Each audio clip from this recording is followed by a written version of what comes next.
सिमडेगा आगमन हुआ है। सिमडेगा में जेबी केसेस की नींव डल गई है।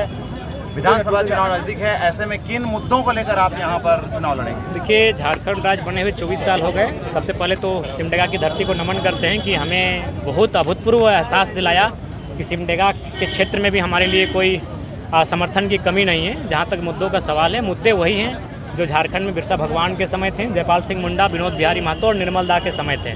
वही मुद्दे हैं इन ज़मीनों को सुरक्षित करने की। नहीं तो इसी प्रकार जो चालाक धूर्त किस्म के लोग हैं वो किसी प्रदेशों से आएंगे, किसी देश से आएंगे और हमारी ज़मीनों को लूट कर चले जाएंगे नहीं, उस हमारी ज़मीनों को अधिग्रहित कर लेंगे। तो वही समस्याएं हैं। CNT-SPT की कानूनें हैं, विल्किंसन रूल है, लेकिन आज भी धड़ल्ले से हमारी आदिवासी मूलवासियों की ज़मीनों का हड़प किया जा रहा है। उसे रोकथाम करना हमारा मुद्दा रहेगा। आज कोई भी राज्य बनता है तो सबसे पहले एक पॉलिसी बनती है कि इस राज्य का मूल निवासी कौन होगा। बिहार रहे, बंगाल रहे, उड़ीसा रहे, छत्तीसगढ़ रहे, या फिर तेलंगाना, तमिलनाडु या कर्नाटक रहे, या महाराष्ट्र रहे, या गुजरात रहे। लेकिन इस राज्य की एक डोमिसाइल पॉलिसी नहीं होने के कारण आज इस राज्य में लोग आकलन नहीं कर पा रहे हैं कि इस राज्य के मूलवासियों के अधिकार लेकर कौन जा रहा है। तो स्थानीय नीति हमारा मुद्दा रहेगा। चूँकि ये राज्य किसानों का प्रदेश है, एक बेहतर कृषि नीति हमारा मुद्दा रहेगा। छात्र लगातार सड़कों पर आकर आंदोलन कर रहे हैं, अपने बदन पे लाठियां भांज रहे हैं, तो एक नियोजन नीति हमारा बेहतर मुद्दा रहेगा। इस राज्य में जो पारा कर्मी हैं, चाहे पारा शिक्षक हैं, आंगनबाड़ी की सेविका हैं, रसोइयाँ हैं, तमाम जो स्वयंसेवक हैं, उनके मुद्दे को कैसे अस्थायी किया जाए, उनके मुद्दे को कैसे समाधान किया जाएगा, ये हमारा मुद्दा रहेगा।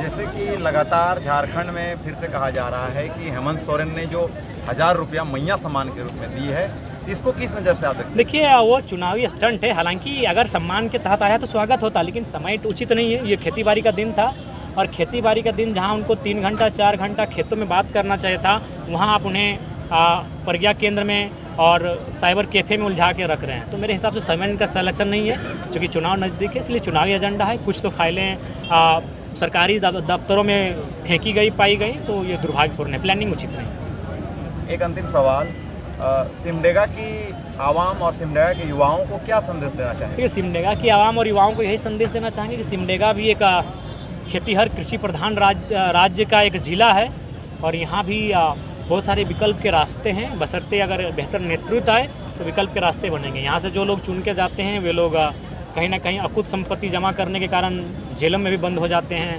उन पर CBI ED तक का प्रेशर बन जाता है। तो इसलिए ईमानदार पॉलिटिक्स की आवश्यकता है, जो एक ईमानदार नेतृत्व को ले जाकर रांची में प्रदर्शित करें।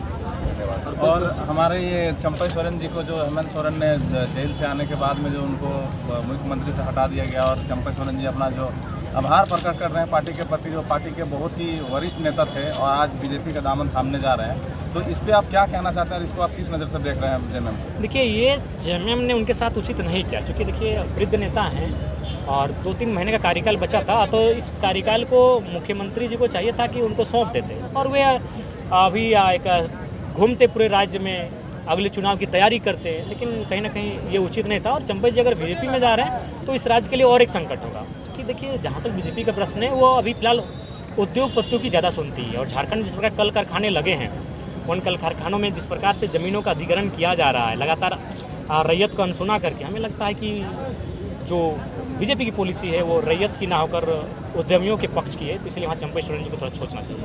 अगर चंपई सोरेन आपकी पार्टी में आना चाहे तो? देखिए, वो वृद्ध नेता हैं, स्वागत है उनका, लेकिन हमें लगता है कि वो एक वृद्ध नेता हैं। वो जो भी निर्णय लेंगे वो बहुत सोच समझ कर लेंगे। फिलहाल उनके साथ जो भी हुआ उचित नहीं हुआ। और बाय द वे, अगर देखिए, सबसे पहली बात, BJP रहे चाहे कांग्रेस, अगर इस राज्य में सरकार बनाने में के लिए कोई भी आगे आते हैं JMM आसू, तो पहले उनको इस राज्य की समस्याओं को समझना चाहिए। उन्हें कॉरपोरेट के साथ नहीं, किसानों के साथ खड़ा रहना चाहिए। तो हम आशा करते हैं कि वे लोग किसानों के साथ खड़े रहेंगे, रैयत विस्थापितों के साथ खड़े रहेंगे और इस राज्य के युवाओं के साथ।